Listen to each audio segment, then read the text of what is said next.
Yes, plenty to come in that vault with several athletes popping over 5:82. But back to the track after this steeplechase result, where we can see that 1-2 for Ethiopia, while in Sima 12:01 to 8:14:46. Good running in the chase. It's a warm evening. Well, the conditions seem almost perfect, don't they? Certainly for the pole vaulters. And here we go. This is the women's 2,000 meters. An event distance that's not run too often. So it certainly gives all of these competitors, we've got 10 of them, and 2 pacemakers that I've mentioned. They're going on the outside. We'll see them shortly. It gives them an opportunity to run a personal best. And maybe at this time of the season as well, rather than going over the 1,500 meters or the 3,000 meters, it's a great opportunity. So we're seeing there Christiansen and the inside, Swedish athlete Lukin from Slovenia, Alapakina, authorized neutral athlete Bortolini from Italy, Chirono there from Kenya. She's a world championship silver medalist in the 5,000 meters, going back to 2013 now. That was in Moscow. So she's got a personal best, 5:35. She's done this before, this distance.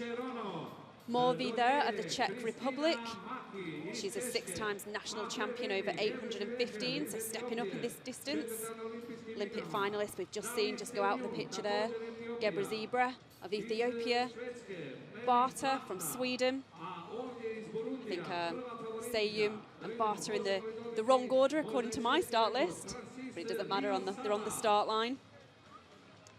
Sayham, the World Indoor Championship silver medalist in the 1,500 meters. That was back in 2016. And the next athlete alongside Barta is Francine Niyonsaba. She'll be coming into the shot shortly. Moved up, of course, now to the 5,000 meters. And doing extremely well from a former 800-meter athlete. She just keeps getting better at this distance as the season progresses. Winner of the Diamond League in Zurich. They had a great race around the streets, around the museum last week. It was great to see. And the 2 women on the outside, they are giving the designated pace. We've got 2 pacemakers, Paracic of Croatia and Guevara of Spain. Guevara herself, she's a great athlete in her own right, sub 2-minute performer over the 800 meters, 4:02 over the 1,500 meters, and it's going to take some real quality and some real teamwork for these 2 women to really push the pace on.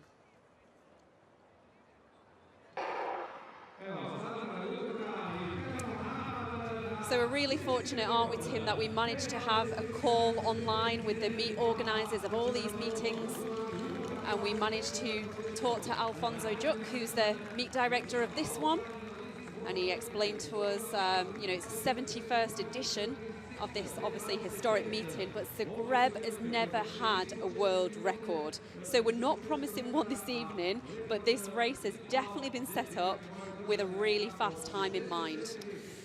Absolutely, yeah. Niyonsaba has been in astonishing form. She is one of those DSD category athletes who was stopped from running at distances between 400 and 1,500 meters. And she chose to go up to the high end of her range as an 800-meter runner, a 1:55 800-meter runner.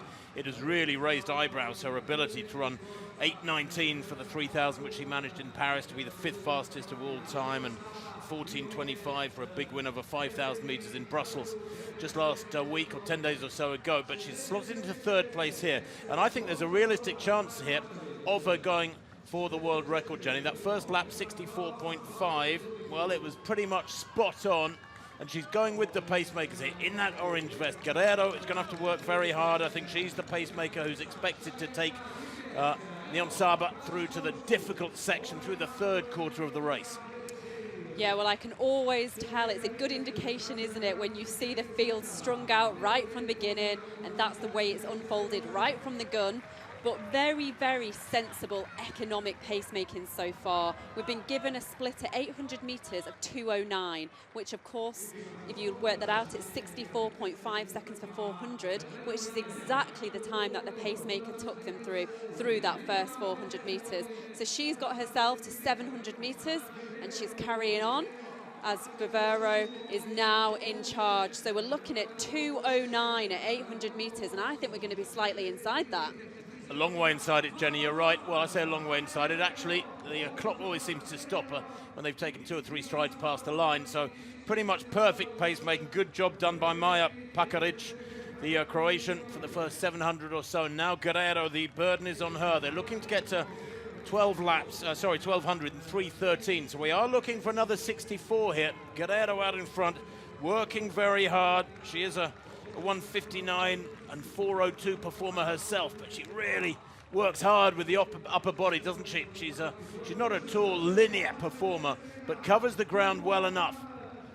I'm really, really impressed by the Guerrero. She's done the, cross-country championships. She's been a great 800-meter runner. She's had that successful transition to 1,500 meters, and she's a great pacemaker as well. And I think she's one of the only women in the world who could take them through in this pace and do it really sensibly and really economically, because that's what these women need behind them to have a really good chance of holding in now on this last lap. Well, 2 laps to run, 3:13.9. It's still great pacemaking. She's done her job very well as Esther Guerrero of Spain. 2 laps to run now, Jenny, and I tell you what, that is Gebrselassie, the 4th placer in the Tokyo 1,500 meters, who's just latching onto the coattails of Niyonsaba. Now, the Burundian has shown that she's got enormous strength over the last 2 or 3 weeks for a 1:55 800-meter runner, and this is where she's going to have to push on hard. I think this lap, although we know she's got great finishing speed, Gebrselassie, at the age of 20, has just tucked in there in the slipstream, had an easy ride, I say easy in inverted commas, for 3.5 laps, and Niyonsaba has still got a race on her hands, albeit maybe heading here for a world best, or what you would call in brackets, a world record. Yeah, I've been very, very impressed with the young Ethiopian, the Gebrselassie. She ran fantastic. She was beaten by 3 of the best women of all time over the 1,500 metres, Kipyegon, Muir and Hassan. But I think Niyonsaba's got a race to win here. Maybe in her head she's thinking she's still got the race to win. She might let the time go. 4:20.23. 4:20.23. The splits have been absolutely spot on. They were actually looking for 4:18. But to get a new world best for outdoors, she needs to run this last lap in just around 65 seconds, Niyonsaba. And Gebrselassie, Jen, as you can see, has the temerity to challenge us here at Niyonsaba there in the back straight. And the Burundian digs deep and clings on to that inside line. Yeah, she's a very good athlete, the Ethiopian athlete, and we're showing how much commitment she's got. I think Niyonsaba definitely knows she's got the race to try and win first and foremost. 150 metres, it looks like she has got the race wrapped up. How quick can she cover that last 100 metres? She's got 20 seconds to cover about 110 metres. She comes into the straight, Jen. I think she's going to do it. That world record, world best by Sonia O'Sullivan from 94, 5:25.36. Watch the clock. The clock ticking, she's going to be way inside it, 5:21.61. It is a world best. It's not an official world record distance for the IAAF, or the World Athletics, as I should say, as they have been for some years. 5:21.61. Jen, she has just broken the world best by what, about 4 seconds, 3.7 seconds, something like that. And at last, Zagreb, there he is. There's Alphonse, the meet director. He will be absolutely ecstatic. The 71st edition and Zagreb's first world record.